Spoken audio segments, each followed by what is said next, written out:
Friends, आज का हमारा टॉपिक जो हम पढ़ने जा रहे हैं वो है जल का अवशोषण एवं परिवहन। जैसा कि हम जानते हैं, सभी जीवित कोशिकाओं का जल एक प्रमुख घटक होता है।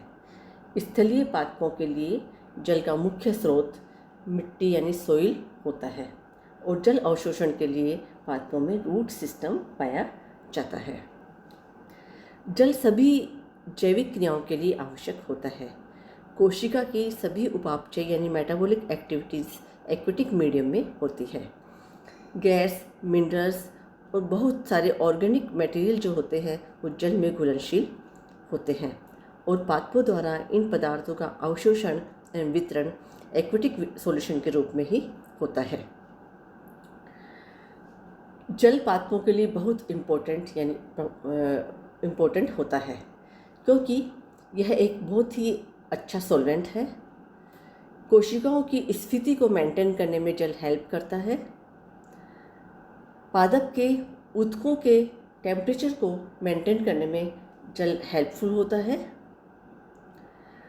केमिकल सब्सटेंसेस के ट्रांसलोकेशन में, रेस्पिरेशन में, फोटोसिंथेसिस में, कार्बन डाइऑक्साइड के रिडक्शन में, ग्रोथ में, डिजोल्व सब्सटेंसेस के एब्जॉर्प्शन में और बहुत सारे जो दूसरे प्लांट्स के प्रोसेसेस होते हैं उनमें वाटर जो है हेल्प करता है।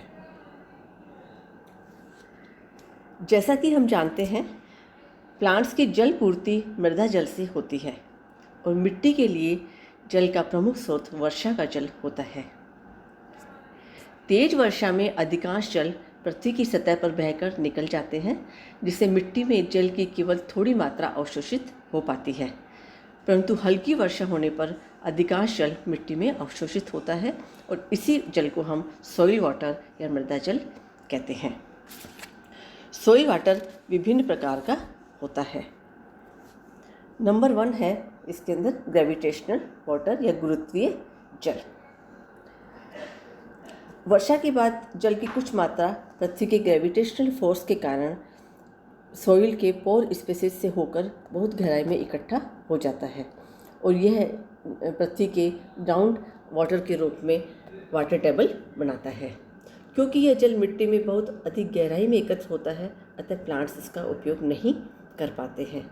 इसके अतिरिक्त अधिक गहराई में सॉइल एयर में कार्बन डाइऑक्साइड की मात्रा बहुत अधिक होती है और ऑक्सीजन की मात्रा बहुत कम होती है, जिसके कारण जल की कोशिकाओं की सक्रियता भी बहुत कम हो जाती है। दूसरे प्रकार का जल है कैपिलरी वाटर यानी केशिका जल। सॉइल के अंदर छोटे छोटे पार्टिकल्स के बीच में पोर स्पेसेस पाए जाते हैं जो कैपिलरीज का काम करते हैं और इन कैपिलरीज में जल भरा हुआ रहता है और इस जल को कैपिलरी वाटर कहते हैं। प्लांट्स की जड़ें कैपिलरी वाटर का एब्जॉर्प्शन इजीली कर लेती है और सामान्य परिस्थितियों में पौधे की जल आपूर्ति जो होती है वो कैपिलरी वाटर से ही होती है। अतः हम कह सकते हैं कि कैपिलरी वाटर या केशिकल जल जो होता है वो प्लांट्स के लिए सबसे अधिक उपयोगी होता है। तीसरा प्रकार का जल है हाइग्रोस्कोपिक वाटर या आर्द्रता जल।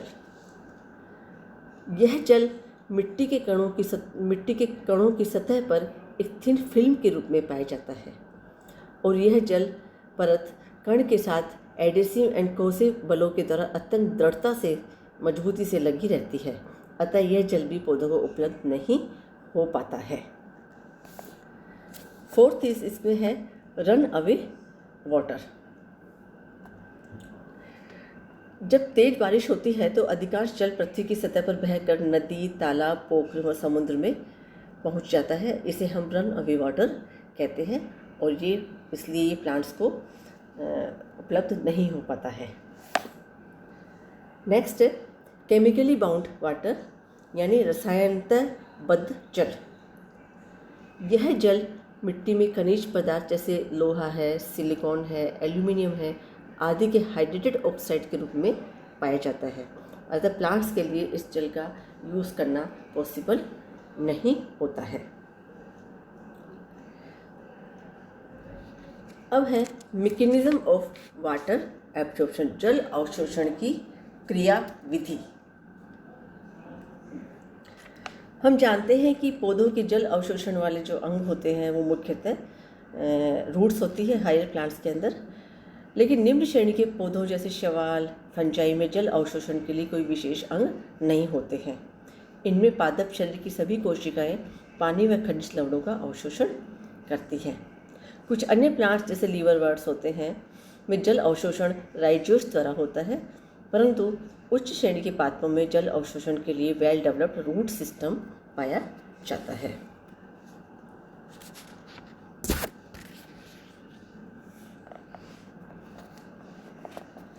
पादपों में जल अवशोषण का अध्ययन दो विभिन्न परिस्थितियों में किया जा सकता है। तो क्रैमर 1949 ने उन्होंने दो मैकेनिज्म बताए जो इंडिपेंडेंटली होते हैं, और इन्हें हम कहते हैं कि active absorption and passive absorption. सबसे पहले है इसमें active absorption of water. Active absorption यानी सक्रिय जल अवशोषण की प्रक्रिया में अवशोषण के फैक्टर्स जो होते हैं वे जल की कोशिकाओं में ही उत्पन्न होते हैं, और उन फैक्टर्स का तने या पत्तियों से कोई संबंध नहीं होता है। एक्टिव वाटर एब्जॉर्प्शन दो विधियों से होता है। नंबर 1 है इसमें ऑस्मोटिक थ्योरी, और नंबर 2 है इसमें non osmotic theory. First is osmotic mechanism या osmotic theory of active water absorption. जल अवशोषण की यह विधि इस सिद्धांत पर आधारित होती है कि रूट हेयर्स जो होते हैं उनके सेल सेप का ऑस्मोटिक प्रेशर सॉइल सॉल्यूशन के ऑस्मोटिक प्रेशर से अधिक होता है।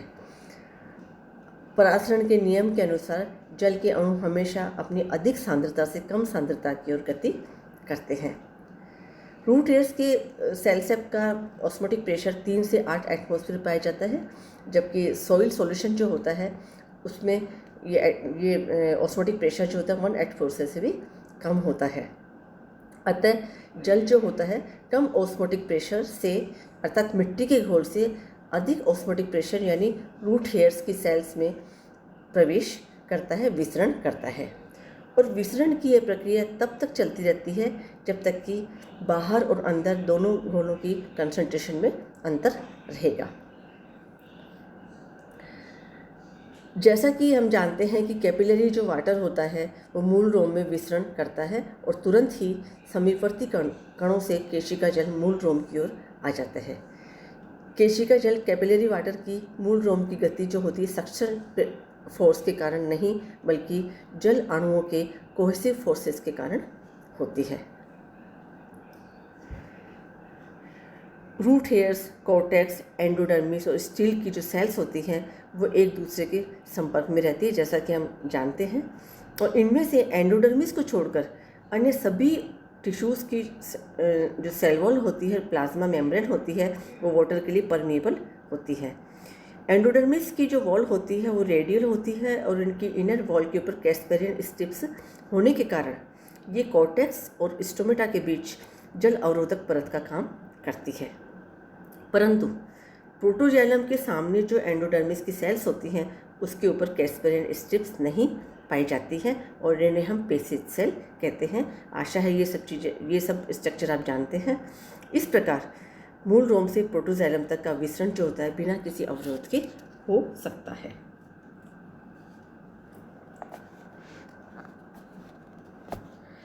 जाइलम में जल के प्रवेश से जड़ की जाइलम वाहिनिकाओं में एक दाब उत्पन्न होता है जिसे हम रूट प्रेशर कहते हैं। जाइलम वेसल्स में जल ऊपर की ओर इसी प्रेशर के कारण जाता है। अधिकतर प्लांट्स के अंदर रूट प्रेशर केवल तभी उत्पन्न होता है जब मिट्टी में जल समुचित मात्रा में हो और आर्द्रता के कारण वाष्पोत्सर्जन न्यूनतम हो।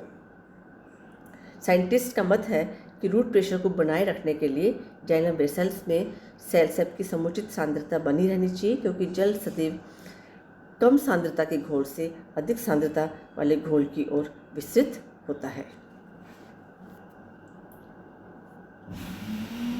Second is non osmotic theory.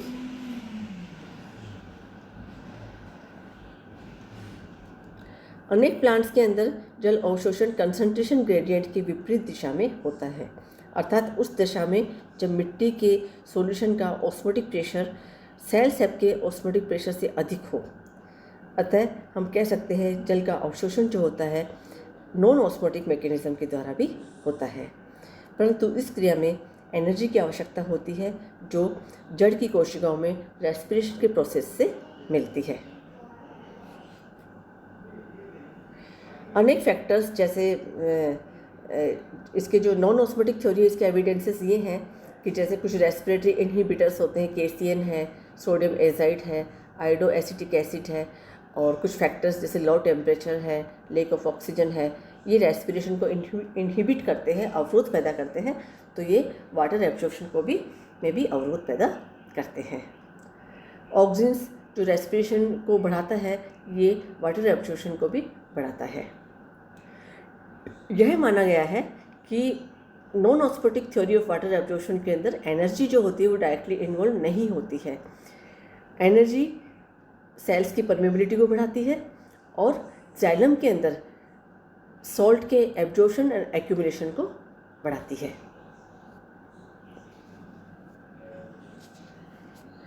Next is निष्क्रिय जल अवशोषण यानी पैसिव एब्जॉर्प्शन ऑफ वाटर। जैसा कि हम जानते हैं कि प्लांट्स के अंदर ट्रांसपिरेशन तेज़ी से होता है और उस समय एब्जॉर्प्शन के जो फैक्टर्स होते हैं जड़ में नहीं होकर ट्रांसफरिंग सरफेस में होते हैं। इस प्रकार अवशोषण में रूट जो होती है वो निष्क्रिय रहकर सिर्फ एक जलवाहक का कार्य करती है। वाष्पोत्सर्जन की प्रक्रिया में जल का वाष्पीकरण मुख्यतः पत्ती की मेसोफिल सेल से होता है, जिसके कारण कोशिकाओं में जल की कमी हो जाती है और ये सेल्स जो होती है इनका टारगेट प्रेशर कम हो जाता है। इनका टारगेट प्रेशर कम होने से इनमें जो होता है डीपीडी जो है वो बहुत अधिक हो जाता है और इस कमी को पूरा करने के लिए जल आसपास की जाइलम वेसल्स से मेसोफिल कोशिकाओं में प्रवेश करता है और यह प्रक्रिया तब तक चलती रहती है जब तक कि लीफ की मेसोफिल सेल्स और जाइलम वेसल्स में विसरण दाब बराबर नहीं हो जाता है। जाइलम वेसल्स में जल के निरंतर डिफ्यूजन के कारण जाइलम में एक टेंशन क्रिएट होता है, क्योंकि लीफ, स्टेम एंड रूट की जाइलम वेसल्स जो होती है वो प्लांट के अंदर एक वाटर कॉलम का जल स्तंभ बनाती है और जल के अणु के बीच कोहेसिव फोर्स होता है। अतः लीफ की जाइलम वेसल्स में उत्पन्न तनाव जड़ की जाइलम वेसल्स तक पहुंचता है और इस कारण रूट में जाइलम वाहिकाओं का डीपीडी कोर्टेक्स की पेरेन्काइमा कोशिकाओं की डीपीडी से अधिक हो जाता है। अतः जल का डिफ्यूज़न कोर्टेक्स की पेरेन्काइमा कोशिकाओं से जाइलम वेसल्स में होने लगता है।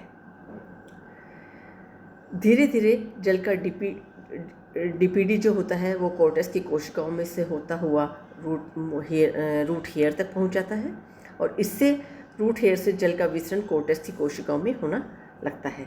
इससे रूट हेयर की सेल सब की ऑस्मोटिक कंसंट्रेशन बढ़ जाती है।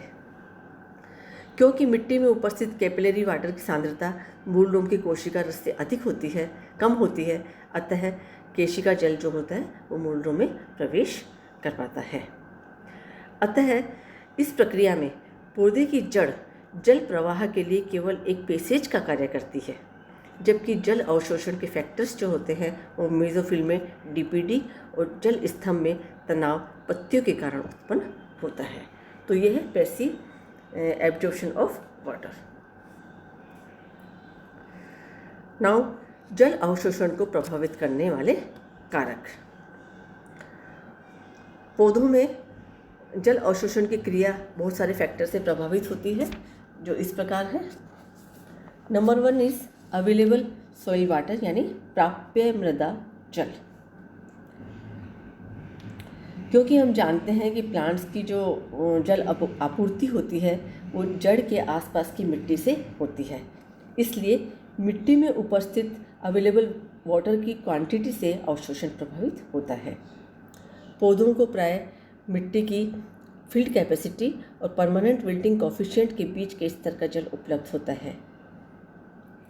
मिट्टी में जल की मात्रा उसकी जलधारिता से अधिक होने पर उसका एरिएशन कम हो जाता है और इससे अवशोषण कम होने लगता है। Second one is temperature of soil, मिट्टी का तापमान। जल अवशोषण के लिए अनुकूल तापमान 20 डिग्री से 30 डिग्री सेंटीग्रेड के बीच में होता है। इस स्तर से तापमान बढ़ने पर या कम होने पर अवशोषण की क्रिया पर प्रतिकूल प्रभाव पड़ता है। तापमान कम होने पर रूट हेयर्स की वृद्धि कम हो जाती है, प्लाज्मा मेम्ब्रेन जो होती है उसकी परमेबिलिटी कम हो जाती है, रूट हेयर्स और रूट की अन्य कोशिकाओं में जीवद्रव्य की विस्कोसिटी बढ़ जाती है और रूट के अंदर जल का डिफ्यूजन भी कम हो जाता है। इसके अतिरिक्त कम टेम्परेचर होने पर सभी मेटाबॉलिक एक्टिविटीज़ भी कम हो जाती है, जिसके कारण एब्जॉर्प्शन का मैकेनिज्म अफेक्ट होता है। Number 3 is concentration of soil solution, मिट्टी के घोल की सांद्रता। जल अवशोषण मुख्यतः मिट्टी के घोल यानी सॉइल सॉल्यूशन और रूट हेयर्स के सेल सेप के ऑस्मोटिक प्रेशर ग्रेडियंट पर निर्भर करता है, जैसा कि हम जानते हैं। अतः सॉइल सॉल्यूशन की सांद्रता सेल सेप की सांद्रता से कम होती है। अतः जल ऑस्मोटिक प्रेशर ग्रेडियंट की दिशा में अर्थात मिट्टी के घोल से रूट हेयर में प्रवेश करता है। यदि किसी कारण जैसे बहुत अधिक केमिकल फर्टिलाइजर हमने डाल दिया है, मिट्टी के सॉल्यूशन की सांद्रता बढ़ जाती है तो जल मूल रूप से बाहर आने लगता है, जिसे हम एक्सोसोसिस कहते हैं, और ये प्रक्रिया उसमें होने लगती है, जिससे रूट की जो हेयर्स होती रूट की जो सेल्स होती हैं वो प्लाज्मोलाइज्ड हो जाती है, द्रव्य कुंचित हो जाती है, जिससे जल अवशोषण की उच्च दर बनाए रखने के लिए हम जानते हैं कि मिट्टी के घोल की सांद्रता हमेशा मूल रोम के कोशिका रस की सांद्रता से कम होनी चाहिए। Next is aeration of soil यानी मिट्टी मृदा वातन। रूट की उचित वृद्धि और उसमें होने वाली मेटाबॉलिक एक्टिविटीज़ के लिए मिट्टी में एयर की उचित मात्रा होना बहुत आवश्यक होता है। एक्टिव एब्जॉर्प्शन के लिए आवश्यक एनर्जी जो होती है वो जड़ की सेल्स में रेस्पिरेशन से प्राप्त होती है, जिसके लिए ऑक्सीजन की आवश्यकता होती है। यदि मिट्टी में एरिएशन कम होता है तो उसे जड़ और जो माइक्रोब्स होते हैं उनकी रेस्पिरेशन से निकलने वाली कार्बन डाइऑक्साइड की क्वांटिटी जमा होने लग जाती है, और इस प्रकार सोइल के अंदर कार्बन डाइऑक्साइड की अधिक मात्रा होने से जो प्रोटोप्लाज्म है उसकी विस्कोसिटी बढ़ जाती है, परमेबिलिटी कम हो जाती है, और इससे क्या होता है कि रेस्पिरेशन की रेट कम हो जाती है। तो ये आज हमारा topic water absorption and transport of water यहीं ख़त्म होता है।